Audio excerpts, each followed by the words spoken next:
ils ont mis des crocs en jambes. Ils n'ont pas aidé le chef de l'État à aller de l'avant. Vous savez? Ils n'ont pas, c'est-à-dire eux, ils avaient une mission. Je ne peux pas dire ce que la mission, mais je pense et je suis convaincu qu'ils ne travaillaient pas pour l'intérêt de la population. Par contre, avec l'Union sacrée, c'est la population qui se doit de se retrouver. Et ça, c'est important. C'est ce pour... Info 243, la référence de l'actualité. Bonjour et bienvenue mesdames et messieurs, vous me suivez à travers le monde sur Info 243 et Congo Web Télévision. Bienvenue à vous. Nous allons revenir sur des dernières questions d'actualité avec l'honorable Toumba Mwabi. Et Toumba Mou qui indique plutôt André Léon de Mwabi. Bonjour honorable. Bonjour. Aujourd'hui, après, je ne sais pas rappeler, une victoire ou soit un combat gagné Je dirais que c'est un combat gagné.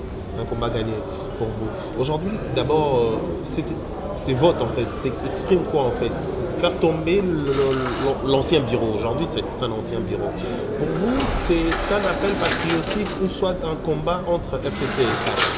Non, il ne s'agit pas d'un combat entre le FCC et l'UDPS et le CACH. Par contre, il s'agit de pouvoir s'armer pour aider cette population qui est en train de souffrir. Pendant 2 ans, rien n'a été fait.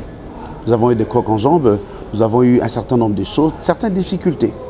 Alors, donc ce que nous avons fait, nous avons sauvé la nation et le devenir du peuple congolais. Alors, on vous a vu très actif lors de vote. C'était pourquoi vous auguriez quelque chose? Vous auguriez quelque chose, genre tricherie ou quelque chose? Tout à fait, tout à fait. Vous savez, ce pays a été dirigé depuis 18 ans par nos prédécesseurs. Nous connaissons les manies, nous connaissons comment les choses ont fonctionné. Il était de notre devoir, de pouvoir surveiller pour que la triche n'ait pas lieu. Alors aujourd'hui, après cette destitution de Janine Mabunda, ou soit le bureau de l'Assemblée nationale, vous pensez mettre en place un nouveau bureau qui sera pro-CACH? Non, indiscutablement, on va avoir un nouveau bureau. Pourquoi le nouveau bureau? Mais le bureau ne sera pas CACH. Il n'y a pas que CACH qui reste dans ce pays. Ça sera, à mon sens, un bureau de l'Union sacrée. C'est-à-dire, toutes les tendances seront confondues. Voilà ce que je peux dire. Mais il y a un règlement d'ordre intérieur. Selon d'autres députés, ils pensent que l'ordre du règlement d'ordre intérieur oblige à ce que l'ancienne majorité présidentielle et parlementaire continue en fait avec le bureau. Donc, soit faire changer le bureau. Non, nous avons eu un bureau d'âge. Le règlement d'ordre intérieur prévoit cela.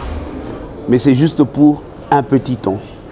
Il va arriver dans les semaines, peut-être dans quelques jours, l'installation d'un bureau définitif.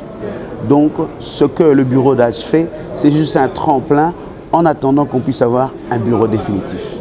Et aujourd'hui, l'Union sacrée pour la nation représente quoi selon vous, en tant qu'un élu? L'Union sacrée pour la nation, ou l'Union sacrée tout simplement, représente la population dans ses desiderata. Pourquoi? Je viens de dire, vous savez, depuis un certain temps, les Congolais sont devenus très politiques. On ne peut plus parler des Congolais qui n'ont pas la maturité politique. Maintenant, je peux dire que les Congolais ont la maturité politique. C'est notre population qui nous a élus. Elle nous a élus pour que nous puissions venir en aide aux gens qui sont opprimés, à la faim, à tout un tas de choses, construction de routes, ainsi de suite. Parce que nous aurons un mandat à défendre. Qu'est-ce que nous avons fait du mandat que le peuple nous a donné? Donc, ce que nous faisons ou ce que nous ferons, c'est pour cette population, c'est pour le peuple congolais, c'est pour ceux-là qui nous ont élus, qui nous ont fait confiance, de telle manière à ce que les choses puissent aller. Vous savez, il y a beaucoup de problèmes dans ce pays.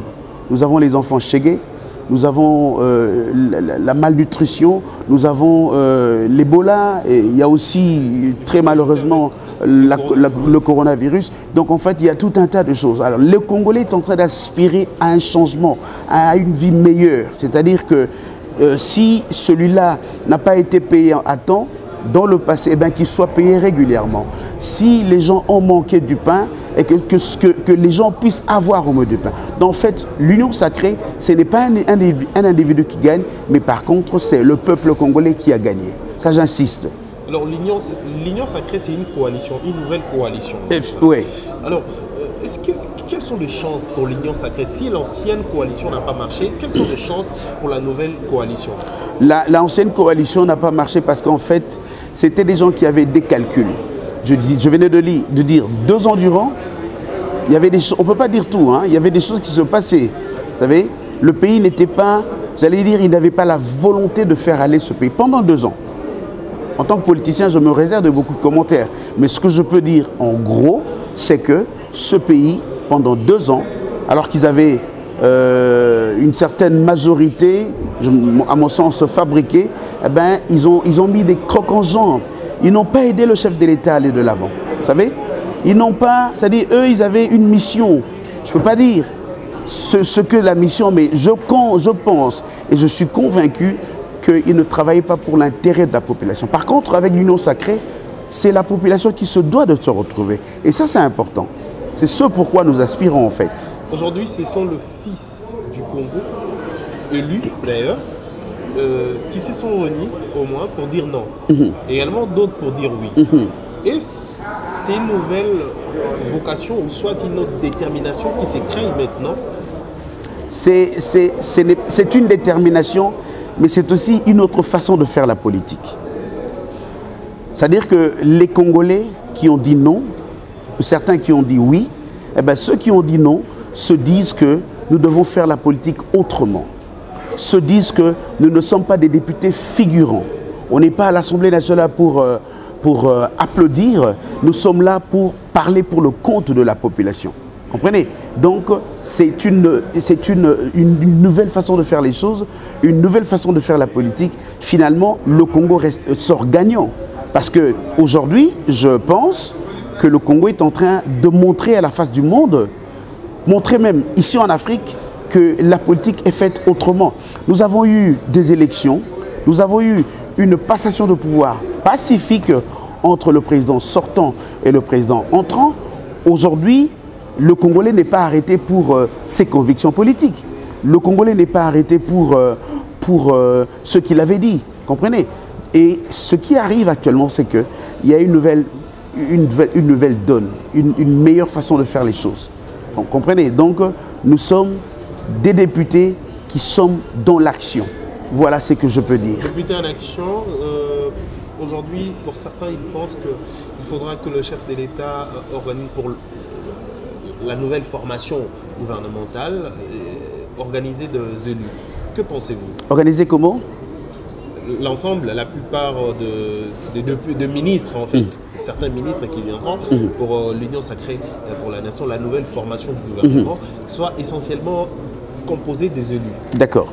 Comment? Que pensez-vous? À mon avis, c'est une meilleure façon de voir les choses.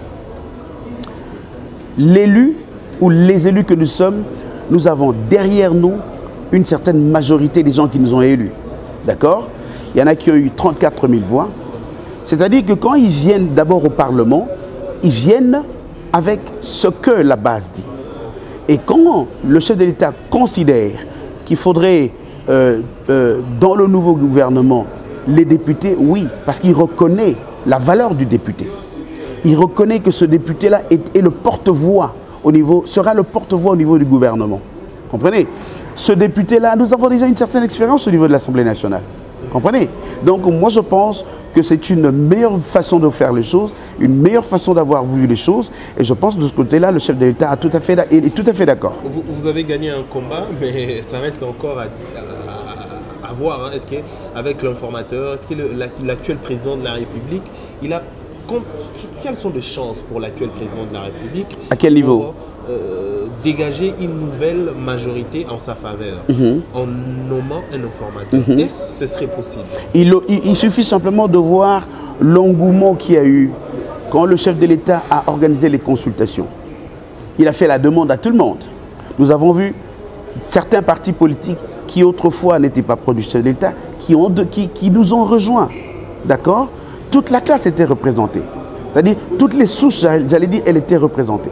C'est pour dire que, quand vous me posez la question de savoir quelle est la chance, je pense qu'il y a une chance. C'est possible de dégager une nouvelle majorité. Tout à fait. Je suis convaincu qu'en nommant un informateur, il est possible de dégager la majorité. Je vous donne un exemple.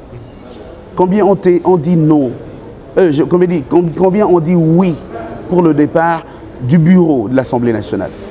Beaucoup. C'est-à-dire qu'on était à 200, je crois 80 quelqu'un qui ont dit non. C'est une preuve effectivement que les gens veulent le changement. Donc, là c'est pour Janine Mabunda. Non, ne personnalisons pas les choses. Pour faire tomber un bureau, je non, parle du bureau. Oui, d'accord. Ne personnalisez pas. Ce qui s'est passé, ça n'a rien contre quelqu'un. Mais le bureau. Voilà. Donc, on ne personnalise pas. Alors, maintenant, la question de savoir si le chef de l'État aura un informateur, je pense qu'il y aura un informateur. Un informateur, est-ce qu'il va dégager la majorité en faveur du... Je suis convaincu qu'il va dégager... Quels sont les éléments qui vous... Comment? Quels sont les éléments de conviction? C'est ce que je dis, c'est-à-dire que le miroir de ce qui s'est passé la semaine passée est un élément. Comprenez? Le miroir de ce qui s'est passé la semaine passée est un événement. Il y a des gens du PPRD qui nous ont rejoints. Après? Non, qui nous ont rejoints bien avant. Qui nous ont rejoints. Il y a beaucoup de... Je ne préfère pas parler des noms des partis politiques, mais je pense que certains partis politiques qui n'étaient pas proches de nous, nous ont rejoints. Ça, pour moi, c'est un reflet que, effectivement, la majorité sera dégagée. Alors, aujourd'hui, le président de la République tient à redynamiser certaines choses. Quelle est votre disponibilité personnellement? Quelle est votre disponibilité? Je serai prêt à travailler pour le chef de l'État. C'est-à-dire que nous avons été élus pour l'action. Ce n'est pas pour faire du surplace. C'est-à-dire que si on me demande, par exemple, de pouvoir rejoindre soit le gouvernement, soit DG quelque part, ou peut-être soit PCA, oui, je serai disponible. Pourquoi? Parce que je suis là, j'ai été élu pour travailler pour le compte de la population qui attend beaucoup de moi. Voilà ce que je peux dire. Merci. Je vous remercie. Monsieur Toumba Mukendi. André Léon de Miabi. Je vais corriger. En fait, mon nom c'est Honorable Toumba Mukendi André Léon. Je suis élu de Miabi dans le Kasaï oriental. Miabi, c'est ma circonscription. Alors, et pour précision, Miabi, c'est là, où se trouve la société minière qui a remplacé Sengamine, qui s'appelle Sassim.